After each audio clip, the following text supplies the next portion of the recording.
No se crea que yo también no me pongo nervioso. Lo que pasa es que cuando llevamos ya cierto tiempo, pues la disimulamos, pero ¿por qué cree que nos ponemos atrás del púlpito? Para que no vea usted que nuestros pies están temblando, ¿no? Hoy quiero compartir con ustedes, como siempre, una enseñanza vivencial.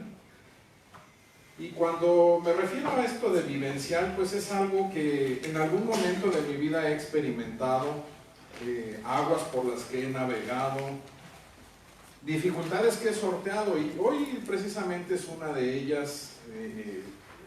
Cuando el pastor Ricardo me daba esta oportunidad de estar con ustedes, pues esta predicación, esta enseñanza ya tenía tiempo que la tenía yo en mente, y sé que hoy pues Dios ha permitido que la exponga y la desarrolle, y al final vamos a orar, pero yo quisiera que al final tuviéramos un tiempo de administración, un tiempo de oración los unos por los otros. Pediré a algunas personas que me apoyen, porque hoy no quisiera yo que se fuera usted con el toque, con la sensación de que el pastor oró por mí. Por eso somos un cuerpo, por eso formamos parte de la iglesia, y por el tema que hoy voy a desarrollar, yo quisiera que usted hoy se fuera con la idea de que no está solo. Y cuando me refiero a este tema vivencial, no lo tengo anotado, pero le quiero explicar por qué es esto. Porque mientras tenemos vida tenemos que tomar decisiones, y las decisiones las tomamos en función de nuestra fe, de lo que sentimos, de lo que pensamos. Y hay un pasaje, para que usted entienda lo que le quiero decir, está en el libro de Apocalipsis capítulo 2, Apocalipsis capítulo 2, en su verso 17. Las citas que vamos a utilizar, como usted lo sabe, generalmente las traigo aquí en la pantalla, pero yo le pido que busquen su Biblia, que se acostumbre a usar la palabra, y en tanto encuentre esta cita, cierre sus ojos, y si ya encontró esta porción, Apocalipsis capítulo 2, verso 17.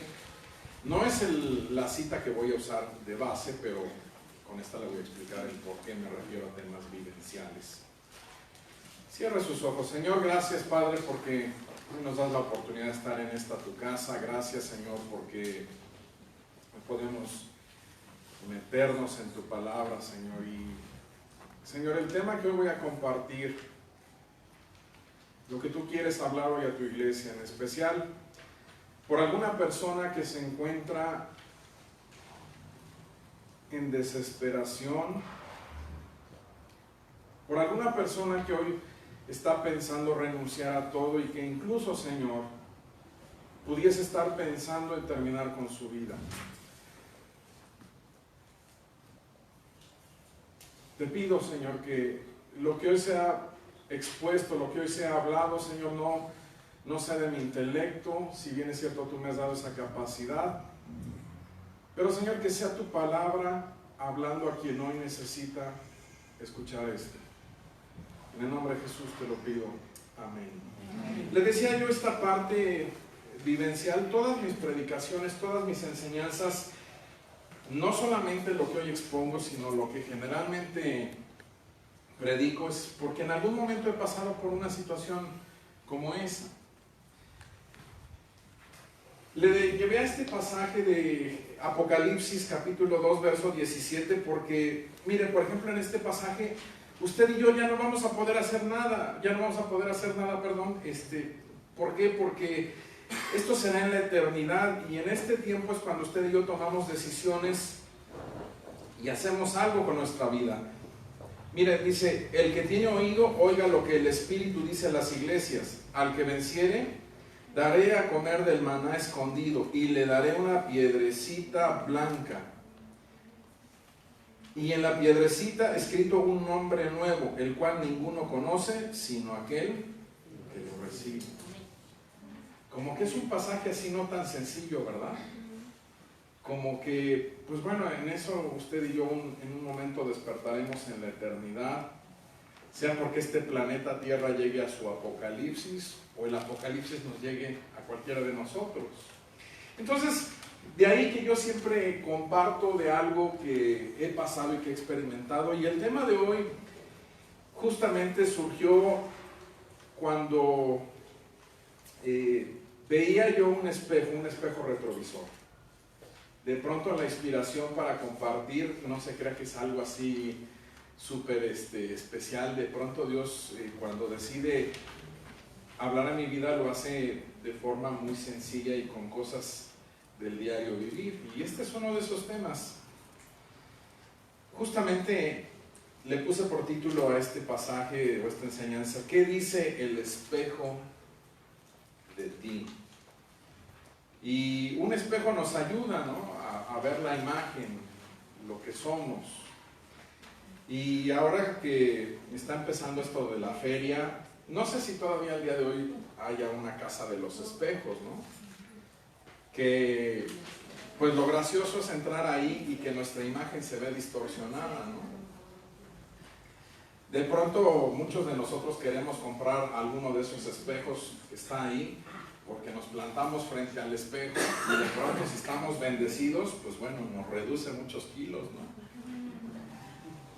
Y por el contrario, quien es bajito de estatura se planta frente a uno de esos espejos y crece mágicamente, ¿no? De pronto el vernos reflejados en los espejos, pues bueno, nos causa gracia. Y eso se ha usado por muchos siglos, ¿no? Hoy contamos con espejos físicos y ahora con el uso de la tecnología, pues también usted sabe que no hace mucho, algunos meses atrás tal vez, empezó esa moda con una aplicación y usted podía modificar su fotografía. Voy a usar la mía, solamente traigo dos. Hicieron que me hizo más filtros, pero con la idea de que usted no se quede con otra cosa fuera del lugar, como hicieron algunas otras bastante graciosas, pero quiero que ustedes permanezcan enfocados, ¿no? Y bueno, esa es la foto de origen, esa es la fotografía de origen, de donde quien hizo esos filtros, bueno, pues me mandó algunas fotos, obviamente editadas. Y pues obviamente usted conoce esa parte, ¿no? ¿Cuántos de nosotros no quisiéramos vernos más jóvenes, ¿no? Nos plantamos frente al espejo y queremos vernos más radiantes, 10 años más jóvenes, ¿no? Para eso sirve el espejo. De pronto pues, nos plantamos y encontramos canas, o ya no encontramos canas, ni tampoco cabello, ¿no? De pronto vemos que nuestra fisonomía empieza a cambiar. Y también de pronto queremos hacer proyecciones también al futuro, ¿no? ¿Cómo nos vamos a ver más adelante? Y pues bueno, le dije que no quiero mostrarle más porque hicieron varias imágenes graciosas y pues bueno, solamente era con el propósito de ilustrarle algo. Entramos a nuestra primera cita escritural y es así. Nos define algo. Proverbios capítulo 27, verso 19, leo en la revisión Reina y Valera 2015. Acuérdese que en ese tiempo, en la antigüedad, pues bueno, conseguir un espejo como el que conocemos el día de hoy no era fácil. Quienes más tenían una posibilidad económica, lo que hacían era pulir metales y a través de esos metales, entre más daba una imagen más nítida, pues bueno, eran más caros, ¿no? Claro que iban con toda una ornamentación y daban su valor mayor. Y dice este pasaje, dice, como el agua refleja la cara, así el corazón del hombre refleja al hombre. Lea con detenimiento, como el agua refleja la cara. ¿Y quién de nosotros no nos hemos plantado frente a un estanque, alberca, lago, y nos hemos acercado y hemos visto reflejada nuestra cara? Pero dice este pasaje, dice, así el corazón del hombre refleja al hombre. En otras palabras está diciendo que no solamente es lo físico, sino está también la parte interna. Y cuando yo comparto, generalmente lo hago con una intención de que usted pueda reflexionar. Y hoy comienzo con esa pregunta: ¿qué dice el espejo de ti? ¿Qué es lo que estás viendo en un espejo? Estás viendo lo físico y tal vez en esa parte física no te sientes a gusto como te ves. O también, como lo dice este pasaje, estás viendo algo interno, porque nuestro corazón es la parte interna, es lo que no se ve físicamente, pero está ahí. Y hoy quiero llevar a ese análisis. Pasaré por varios pasajes muy conocidos, algunos de ellos muy conocidos para ustedes, porque la intención es que al final podamos vernos reflejados correctamente. Y comenzaré esta primera parada hablando de un personaje llamado Elías. Y Elías se encuentra, él es un profeta, un hombre con una misión y un propósito específico. Y si hoy hablamos de espejos, quiero hacer esta primera parte mencionando y hablando del espejo del triunfo al espejo de la derrota. Porque esa es la primera parada en la que hoy quiero ubicarme, porque podemos tener esas dos partes. Una en donde nos sintamos triunfadores, vencedores, y la otra en donde queremos incluso que nuestra vida termine. Y es el caso de este hombre que Dios lo usa en un momento específico. Recuerda usted, para quien no conoce la historia o la recuerda vagamente, llega un momento en el que hay sequía porque el mismo Elías ora para que se detenga la lluvia. Y están profetas de Baal, un dios ajeno, un dios extraño. Y Elías, usado por Dios, los reta y les dice: bueno, vamos a ver realmente quién es el verdadero Dios. ¿O es el Dios de los ejércitos de Israel? ¿O es Baal?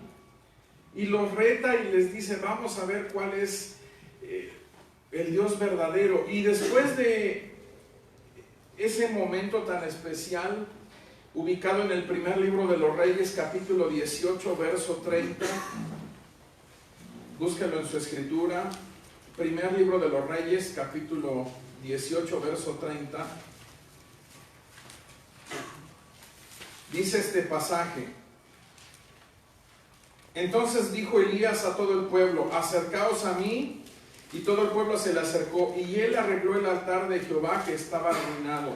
Esa es la primera parte para él obtener la victoria: arreglar ese altar que pertenecía a Dios.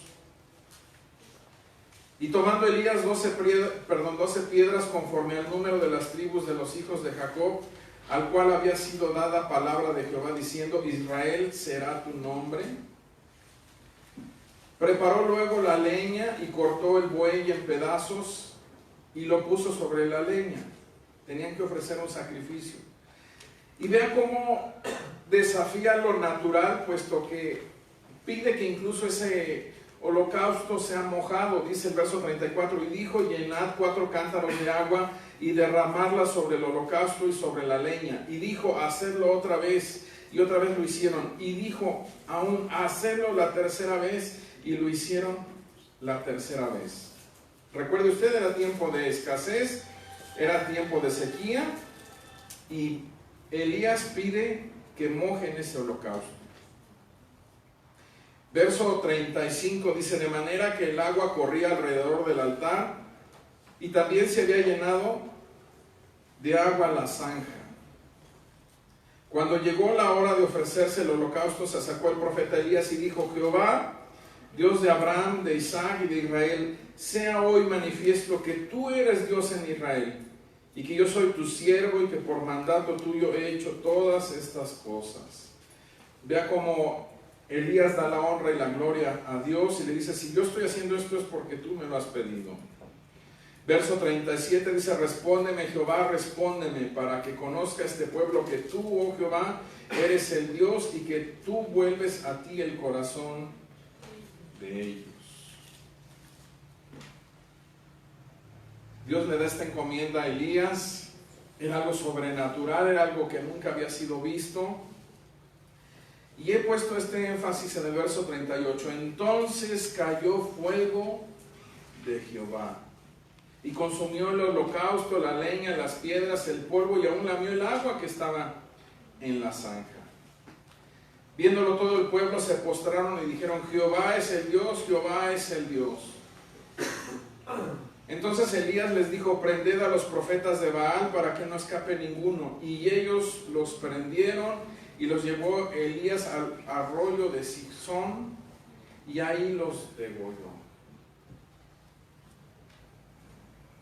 Qué momento tan sobrenatural, tan milagroso, ver el mismo poder de Dios, descender fuego del cielo. No era una exhibición personal, sino Dios le había comisionado a Elías para que hiciera esto. Elías obedece, cumple cada uno de los lineamientos que Dios le había dado. No se pone él como: miren cómo les voy a demostrar, cómo lo hago yo. No, dice: Señor, que te reconozcan a ti. Y de ahí que Dios responde y del mismo cielo baja fuego y consume ese holocausto. Ahora, todo eso estaba bien. Imagínense ese momento en el que Elías se sintió efectivamente en un triunfo, ¿no? Viviendo en el espejo de la victoria.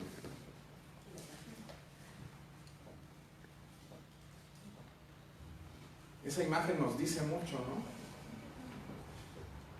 Un pequeño felino se pone frente al espejo y de pronto es el león. ¿Cómo se llamaba el del Rey León? Ya como que dicen: ay, ¿qué van a decir que voy a ver esas películas a mi edad? Y se siente así, ¿no? Está en la cúspide. No había habido ni había sucedido algo como eso que acababa de pasar. Pero nuestra vida es así, mis amados. ¿Puedes ver el poder de Dios en un momento de tu vida? Y no falta mucho para que estés del otro lado. Porque miren, les dije que este es el pasaje que nos lleva del espejo de la victoria al espejo de la derrota. Primer libro de los Reyes, en su capítulo 19, en el verso 1 dice: Acab dio a Jezabel la nueva de todo lo que Elías había hecho. Acab era el rey, y de cómo había matado a espada a todos los profetas. Entonces envió Jezabel a Elías un mensajero diciendo: así me hagan los dioses y aún me añadan, si mañana a estas horas yo no he puesto tu persona como la de uno de ellos.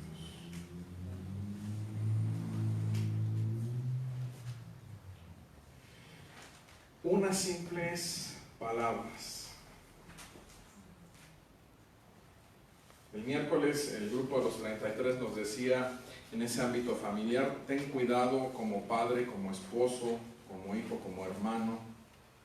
¿Qué dices a los que te rodean? Porque lo que tú siembres vas a cosechar. Y aquí a Elías, esta mujer le dice: Elías,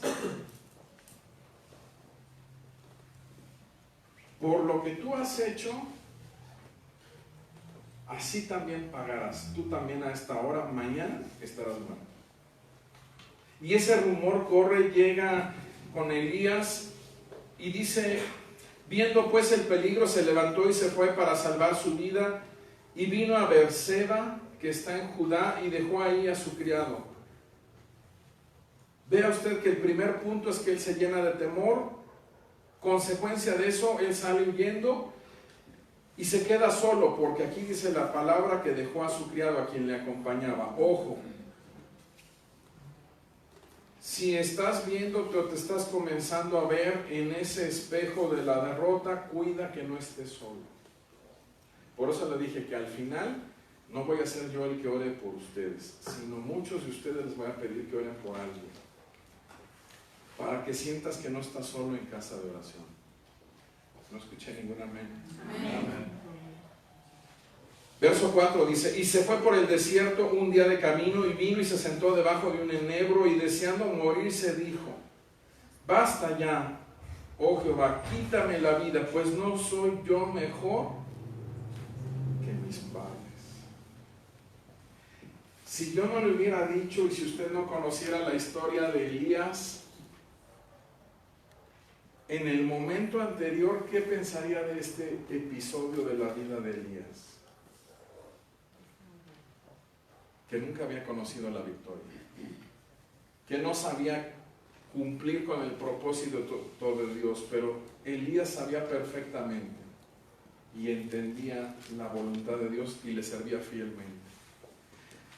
Pero es esa condición, mis amados, esa condición de seres humanos, la que podemos tener cada uno de nosotros, y en un momento estar arriba viendo lo que Dios ha hecho, y en un instante, porque alguien nos dice algo, venir abajo.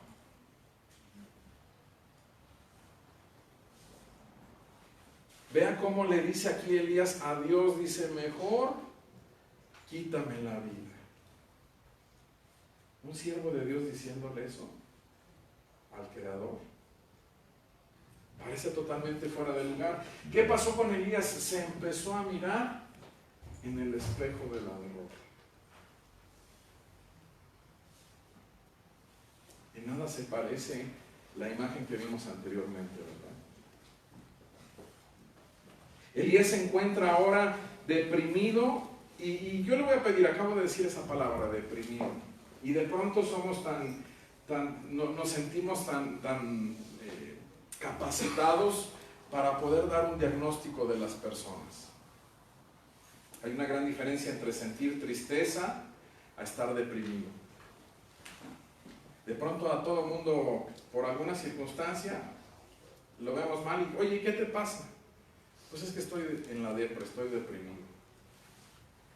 Creo yo que solamente los especialistas en la salud mental pueden dar ese diagnóstico. Hago un paréntesis y lo menciono también respecto a este tema. Si usted cree que necesita platicar con alguien, con un especialista de la salud mental, llámese psicólogo o psiquiatra, hágalo.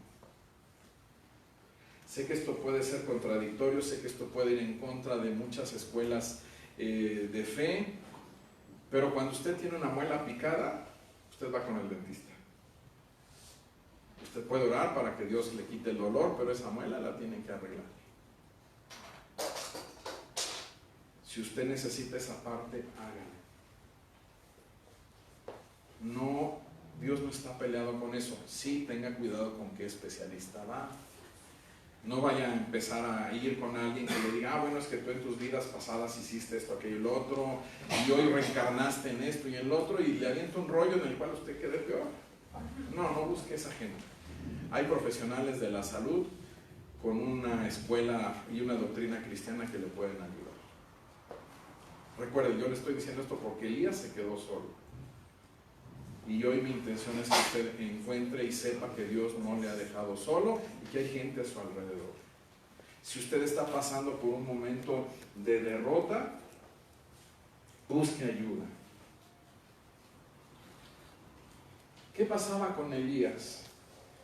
Me gustó esta definición de este escritor, no lo recomiendo en su totalidad, pero me gustó lo que él escribió en este pensamiento, lo leí hace días precisamente. La depresión es el luto del alma, el llanto de la existencia y lo que se opone a la evolución. Me gustó porque suena así apantalladora esta definición, pero creo que dice mucho. Le decía yo que no pudiese yo dar un diagnóstico de Elías, pero me da esa impresión a mi capacidad que Elías estaba deprimido. Se metió en una cueva, en la cueva de la desolación, de la desesperanza. Y hoy quiero hablar para gente que está en esa cueva. Gente que hoy está, a pesar de ver la mano de Dios en otro momento, hoy está en esa cueva. Si la Escritura nos dice que este hombre pasó por eso, mis amados, nosotros también podemos en algún momento estar en esa situación.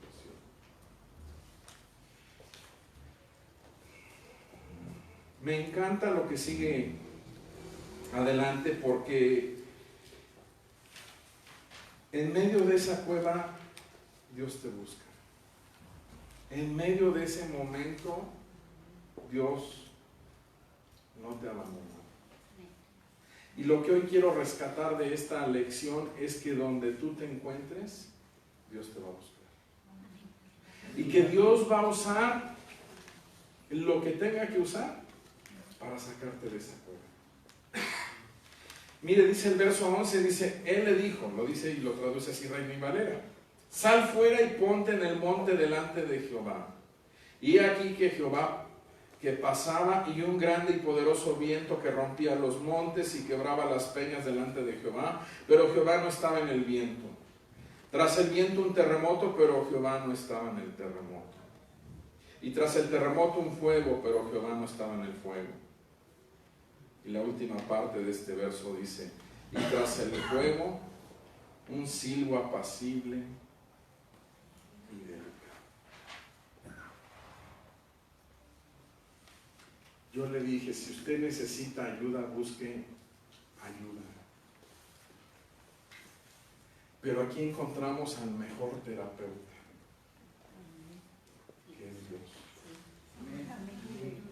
El Salmo, no recuerdo si es el 138 o 139, dice: tu embrión vieron mis ojos, tú me formaste. Dios nos conoce desde ese momento de la concepción. Y me encanta cómo Dios se manifiesta aquí, y para mí es un gran misterio de cómo Dios le habla a Elías, porque Dios se le manifiesta y lo dice así, dice, ¿dónde estaba Dios? En el primer punto, ¿cómo se manifiesta? O más bien, ¿qué es la primera forma en la que se da ahí? Un viento, ¿qué dice? Era un viento no nada fácil como este tornado, o sea, era algo así en donde se manifiesta este fenómeno natural, pero Dios estaba ahí. Acto seguido, un terremoto, y Dios estaba ahí. Después, fuego, y Dios estaba ahí. Termina ¿en dónde? En el silbo apacible, en el viento apacible. ¿Por qué Dios tuvo que presentarse de esa manera con Elías? Me encanta, y solamente son aproximaciones mías, ideas mías, pero me encanta porque Dios ya lo había hecho en lo público, y Dios se había manifestado en los versos anteriores cuando viene esta demostración contra los profetas de Baal, que dice que descendió fuego del cielo. Y era algo que conocía Elías. Y vinieron vientos y se abrió la tierra y hubo fuego, y en ninguna de esas manifestaciones estaba Dios. Dios conocía lo que estaba pasando con Elías. Y Dios se presenta, lejos de estar enojado con Elías y de reprenderlo y decirle, ¿tú pediste que te acabara? Pues sí, porque esto no es digno de un profeta. Por el contrario, Dios le habla de una manera calmada. Dios conoce el estado en el que tú estás. Dios sabe el momento de vida en el que estás en este preciso instante. Y pudieses estar en esa cueva de la depresión, de la desesperación, viéndote en ese espejo de la derrota. Y Dios, a pesar de eso, no te rechaza. Dios, a pesar de eso, no se le olvida que tiene un propósito para tu vida, porque Él va a buscarte.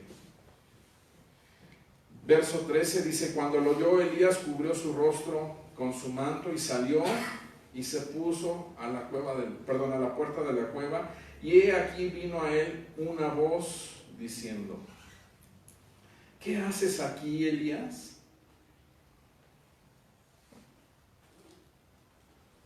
Dios le estaba preguntando: Elías,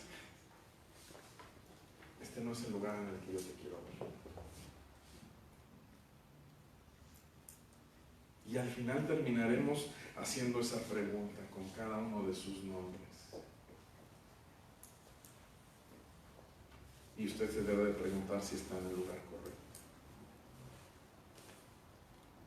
O está en esa cueva, esperando morir.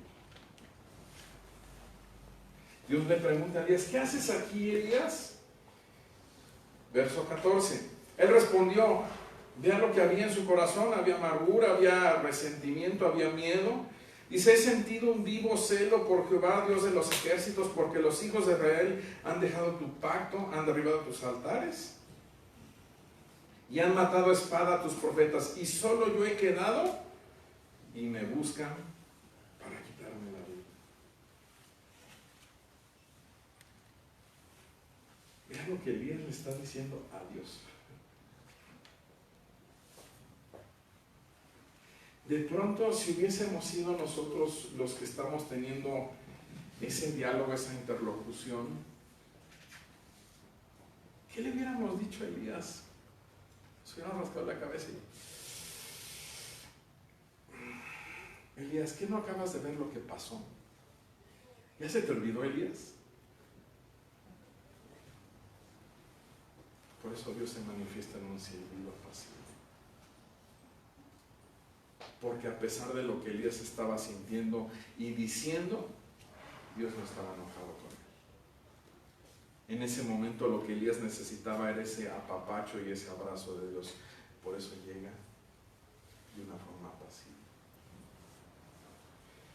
Yo sé, mis amados, que puede llegar el fastidio de la vida.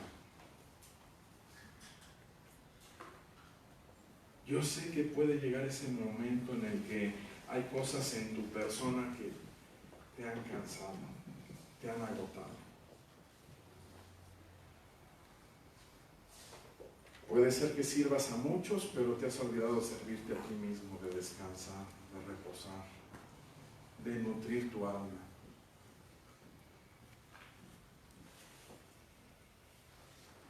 Y puede ser que veas y digas, ay, otra vez lunes, ay, otra vez martes, ay, otra vez miércoles, jueves, viernes, sábado, domingo. Les voy a contar un chiste de pastores, este de pastores. De pronto ustedes ya se quedan, dijera el pastor Ricardo, muy serios. No tiene que ver conmigo, pero bueno. Llega un momento en el que un joven está en su casa y está durmiendo, y llega su mamá y lo despierta y le dice, mijito, ya levántese. Y le dice a este joven, dice, mamá, dame 3 razones, 3 poderosas razones por las que hoy, día domingo, me tengo que levantar. Y le dice a la mamá, número 1, efectivamente, hoy es domingo. Número 2, ya tienes 30 años. Y número 3, eres el pastor de la iglesia y ya te están esperando. Ese es entre pastores. Yo sé que hay ese fastidio de la vida y que muchas veces usted está descansando y suena su reloj despertador, y usted ahora con los despertadores digitales tiene esa parte que le presionas y cada 5 minutos te da chance de dormirte de otro ratito y así te puedes seguir. ¿No será que nos da miedo enfrentar lo que ese día nos va a presentar? ¿No será que no queremos enfrentar esa realidad que es muy distinta a nuestra fe? ¿No será que usted vino hoy día sábado y espera que Dios cambie su realidad, tal vez el mismo día de mañana, tal vez el lunes, cuando usted enfrenta dificultades, problemas, y usted se queda fastidiado porque sabe que eso no ha sucedido? Salvador Dalí plasmaba en una obra esta imagen, diciendo de que muchas veces el tiempo puede ser aplastante. Y hay gente que de pronto dice, no, no puede ser. Otra vez. Esto, aquello y lo otro. Cuando yo veía esta imagen me hizo pensar mucho, todo esto está hilado, a un segundo punto. un espejismo en el desierto. ¿Y qué cosa es un espejismo en el desierto? Es una imagen que no corresponde a la realidad. Casualmente también le llaman espejismo, algo que refleja, y casualmente un espejismo no refleja la realidad. Me hizo pensar y me llevó a este pasaje escritural. ¿Recuerda usted también una mujer llamada Agar? Ella era esclava, así se le conocía en ese tiempo, era la forma, el estilo de vida, la organización social que existía en ese momento. Ella vivía y estaba dentro de la casa de Abraham y de Sara. ¿Recuerda usted ese pasaje, la historia? Sara no podía dar a luz y le dice a Abraham: oye, yo no puedo darte hijos, pero aquí está mi esclava, puedes procrear con ella.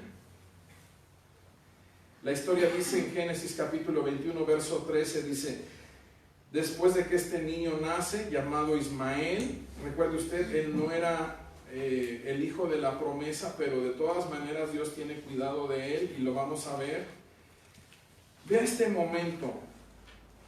Yo creo, desde mi perspectiva, que Agar vivió en un espejismo, en una realidad distorsionada. ¿Por qué? Porque dice el verso 13, después de que Sara puede tener hijo, donde Dios cumple esa promesa, Sara ve que hay conflicto entre el heredero original y este niño llamado Ismael, y dice: oye, Abraham, pon orden, ¿cómo este niño va a heredar también y cómo va a vivir aquí? ¿Sabes qué? Tú ya tienes a tu hijo, yo soy tu esposa, diles adiós. Y me llama mucho la atención, y he hablado de esto, porque Abraham era un hombre rico. Abraham tenía posesiones, Abraham tenía camellos, Abraham tenía caballos, tenía ovejas. Y de ahí donde viene esa idea mía, que Agar posiblemente vivió en un espejismo. ¿Por qué? Porque dijo: bueno, si yo le doy un hijo a Abraham, nada me va a faltar. Porque Abraham tiene posición y posibilidades económicas. La Biblia no dice si Abraham era guapo o no, pero en algo le ayudaban las ovejas, los camellos.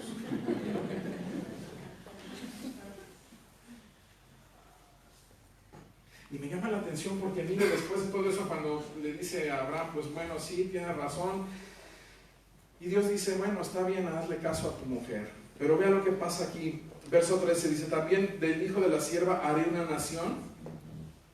Y le recuerda y le dice a Abraham: porque es tu descendiente. Verso 14, entonces Abraham se levantó muy de mañana y tomó pan y un odre de agua y lo dio a Agar, poniéndolo sobre su hombro, y le entregó el muchacho y la despidió. Oiga, bonita cosa, por eso yo he hablado sobre esto, bonita cosa de este hombre, teniendo riqueza y nada más le da eso. ¿No se le hace algo totalmente injusto? En ese tiempo no había derechos humanos, ¿no?, para demandar a Abraham. No había conciliación ni arbitraje para decir: oye, yo tuve un patrón y mira, me corrió y nada más lo que me dio, ¿no? Piénselo, porque en la sí nos da risa, pero es una realidad. ¿Cómo este hombre, teniendo tanta riqueza, nada más le da ahí un pancillo, ni siquiera le da dinero, le da tantita agua? Y le dice: Agar, hasta aquí llegaste, hasta aquí nosotros, y yo vivo aquí, tú búscale. De ahí la idea de que esta mujer vivió en un espejismo. Pensó algo y la realidad era otra. Dice este pasaje, dice: y ella salió y anduvo errante por el desierto de Berseba.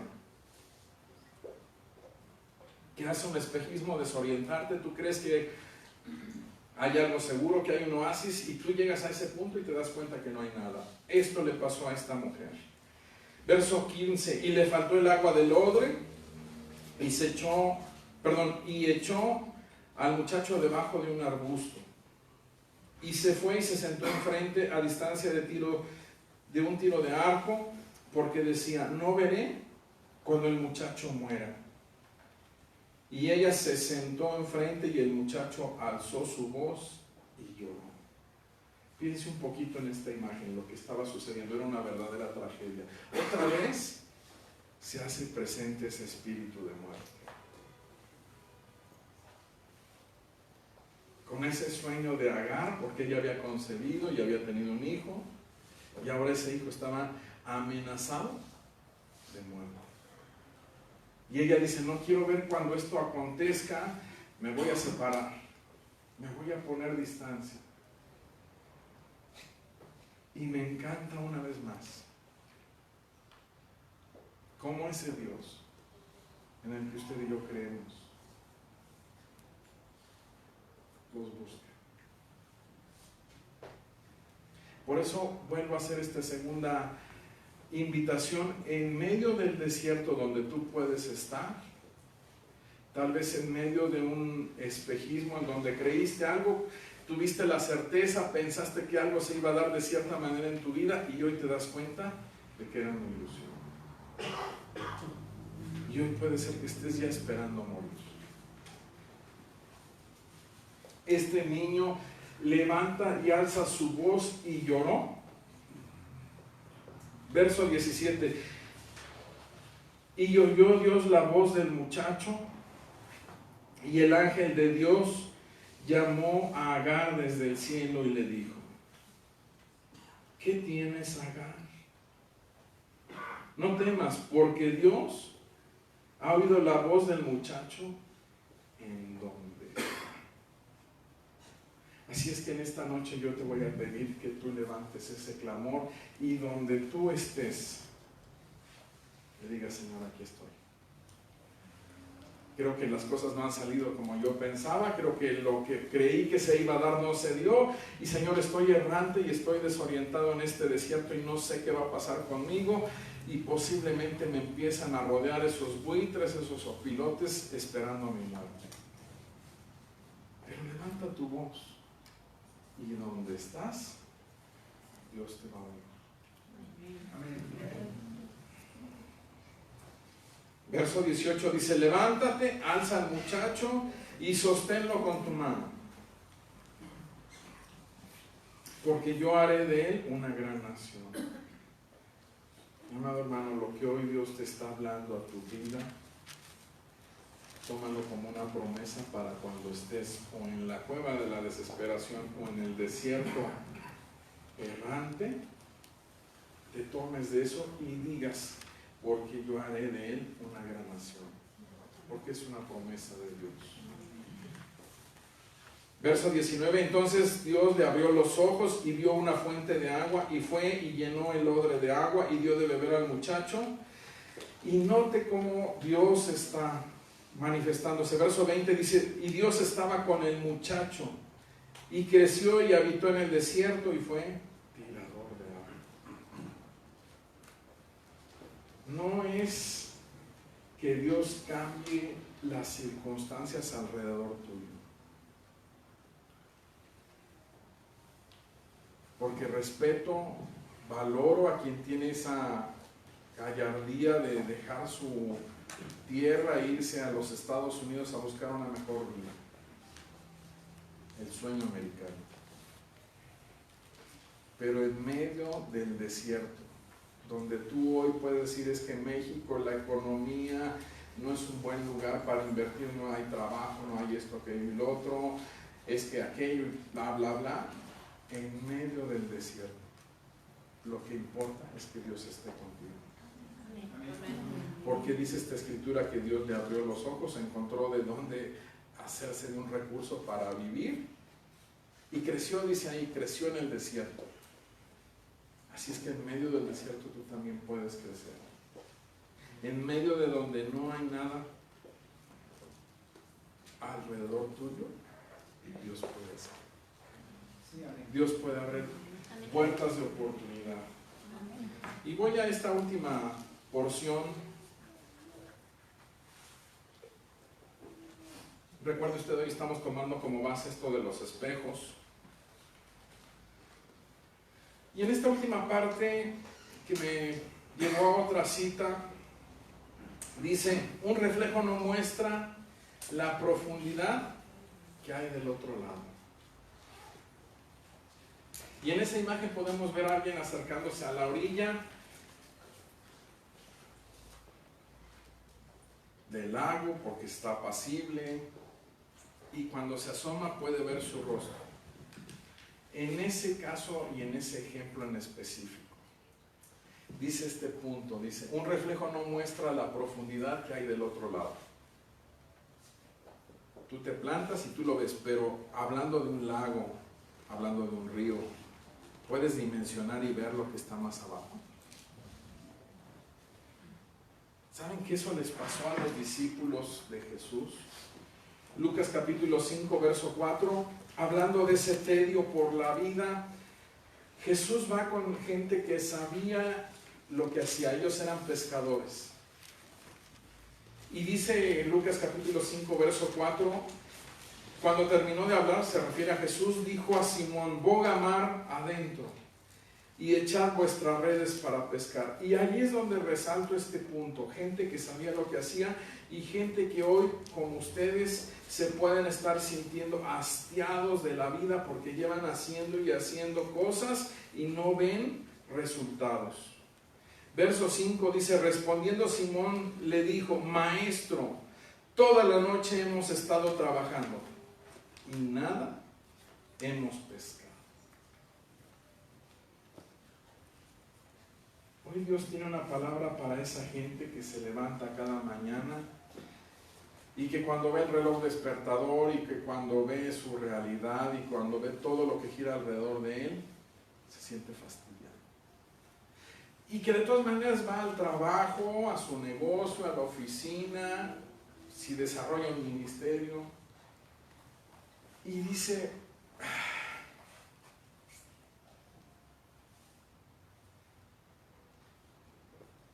estoy trabajando en balde. Porque aquí este hombre le dice, Señor, aquí hemos estado trabajando toda la noche y nada hemos pescado. Pero dice, mas en tu palabra echaré la red. Y habiéndolo hecho, encerraron gran cantidad de peces y su red se rompieron. Tal vez tú estás viendo algo superficial, pero Dios en esa escritura,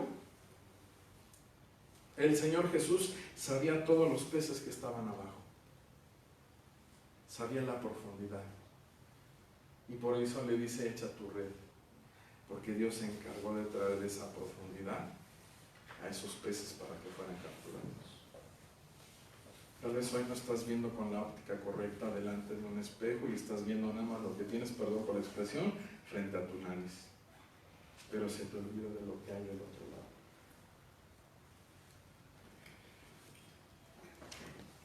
¿Es falta de perspectiva o es cuestión de perspectiva, no? ¿Quiénes de nosotros viendo esa imagen de algo que está distante, lo queremos tomar y agarrar, ¿no?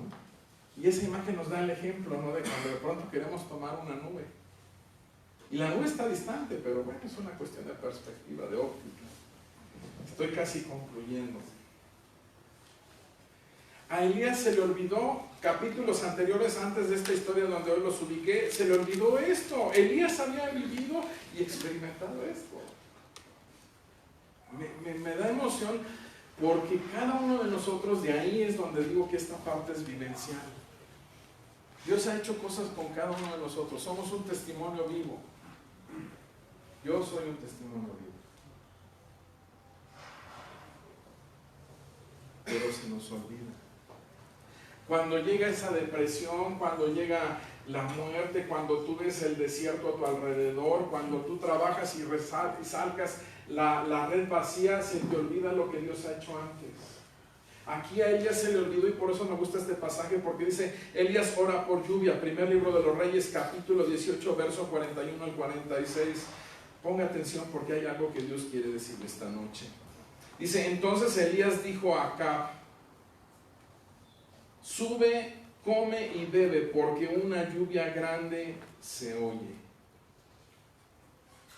Acab subió a comer y beber, y Elías subió a la cumbre del Carmelo, un monte, Y postrándose en tierra puso ahí su rostro entre sus rodillas, y dijo a su criado: sube ahora y mira hacia el mar. Y él subió subió y miró y dijo: no hay nada. Y él le dijo, y le volvió a decir: vuelve 7 veces. Oiga, es sumamente difícil, y de verdad que nosotros quisiéramos que cuando se ora, cuando se hace una plegaria delante de Dios, Él cambiara nuestra realidad y su facto. Y nos desesperamos y nos entra esa parte de decir: oye, Señor, pero parece que esto no está funcionando. Parece ser que mi realidad sigue siendo la misma.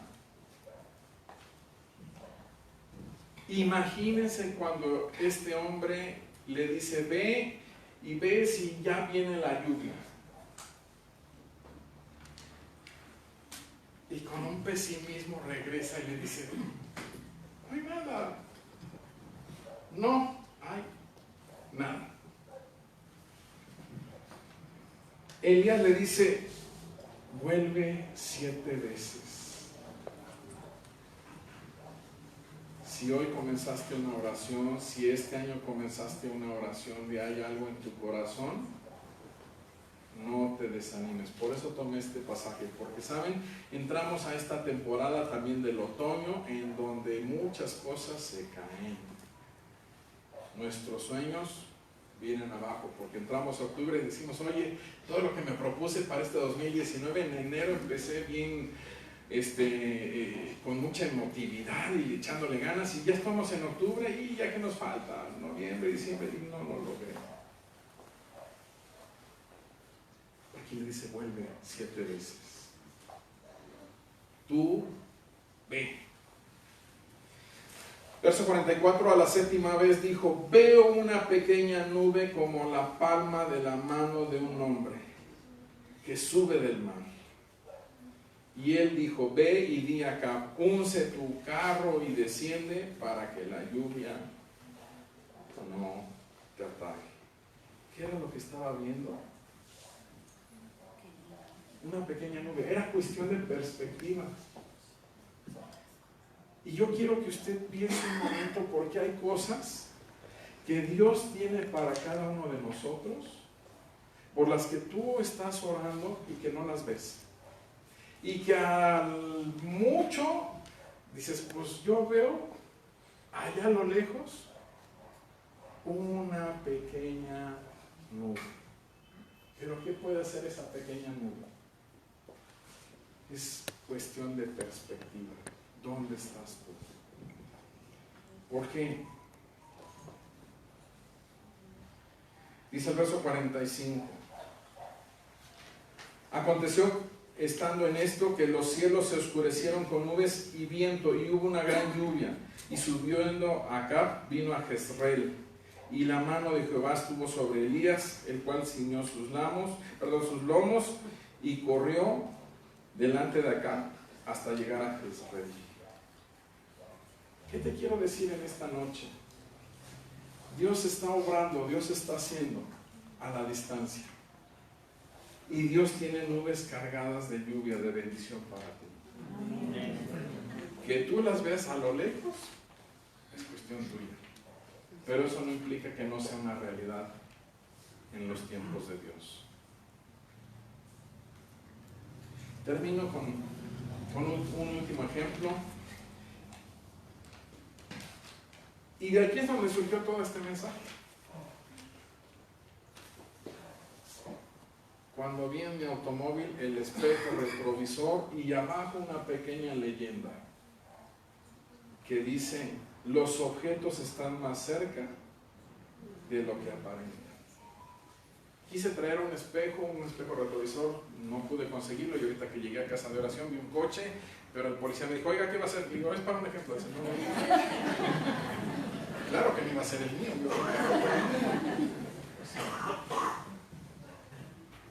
Mi amado hermano, todo es cuestión de apreciación. La bendición de Dios puede estar mucho más cerca de lo que tú piensas. ¿Cuándo va a llegar? Es un dilema.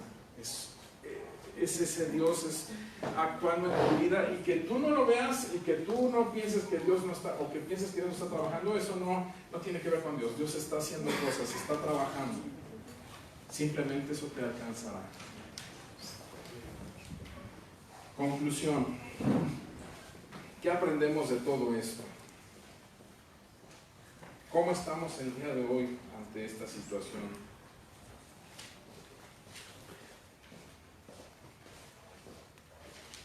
Punto número 1. Quiero que cada uno de ustedes haga un análisis en vida propia. Dice, ¿te miras en el espejo de la victoria o de la derrota? Elías pasó por esos dos espejos. Agar e Ismael, ¿estás viendo un espejismo en el desierto? La realidad no corresponde a lo que tú tienes en fe. O depositaste tu fe equivocadamente en algo y ese algo ya no funcionó como pensabas. Número 3, ¿estás dando la profundidad a la imagen que ves? ¿Recuerdan cuando Pedro se asoma y ve que no hay peces y solamente ve su rostro y se le olvida lo que está abajo? Y número 4, ¿estás mirando a lo lejos la promesa de Dios? Como esa pequeña nube que está a la distancia.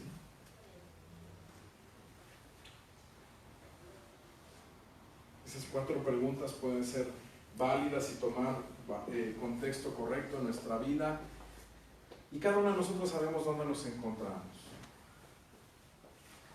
Yo les dije que quisiese en este momento orar y tener un tiempo de ministración, pero no quiero tener una figura protagónica y que el pastor oró por mí. Yo lo que quiero es que entendamos que formamos parte de un cuerpo.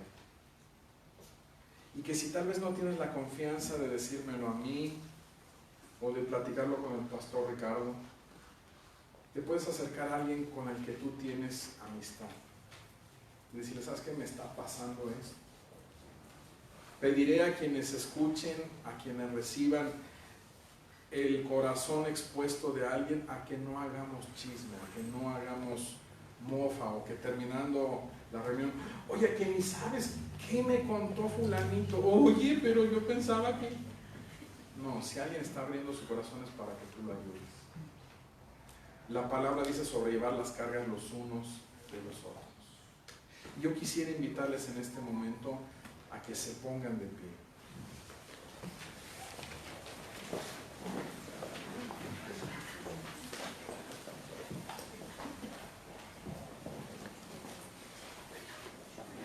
Y quisiera concluir con un texto. No quiero que al final se vayan ustedes sin... Creo que están sintiendo algo de frío. ¿Pueden cerrar la puerta? No tengo ningún inconveniente. Así estamos más en privacidad.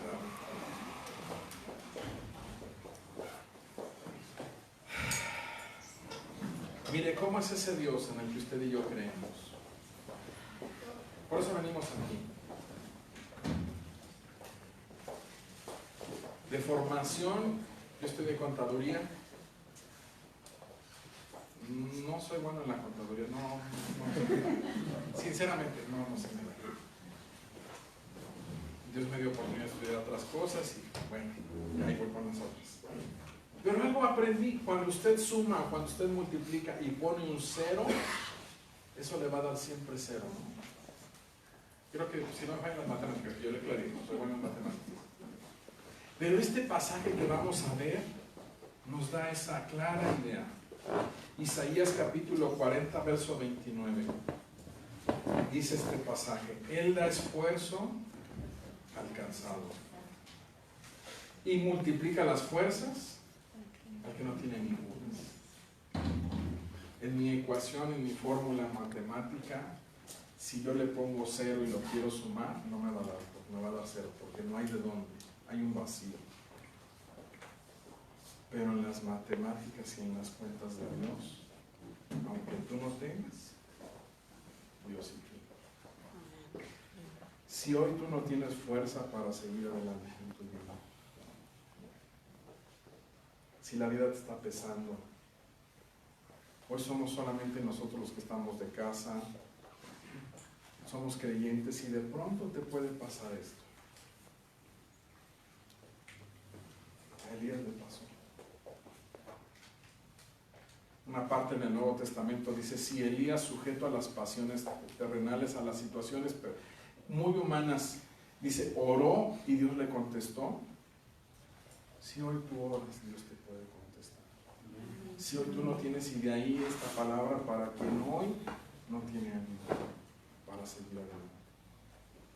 Hoy no te vengo a dar una plática motivacional, ni te vengo a decir, ay, tú puedes, y como en ese espejo te reflejas y vas a ver al león, y tú, no. Yo lo que hoy te estoy diciendo, si tú no puedes solo, está Dios. Y formamos parte de un cuerpo. No dejes que eso te gane. Platícalo con alguien, acércate con alguien. Quiero invitar a quien hoy siente ese peso de su vida, que no tiene gobierno sobre esas ideas, sobre esos pensamientos, que puedan pasar aquí al frente. Si hay alguna situación en tu vida, puedes pasar aquí al frente. Vamos a orar por esa gente que hoy dice, estoy en esa situación, pastor. Hay cosas que no están saliendo bien en mi vida. Puedes pasar, nadie te va a juzgar, nadie te va a criticar. Es más, quien pasa aquí al frente está diciendo, esta es mi condición, y de ahí comienza la sanidad y el cuidado de Dios. Voy a invitar a quien tiene esa parte en su vida que puedan pasar aquí al frente. En ningún sentido es evidenciar ni criticar. Yo le dije que esto es vivencial.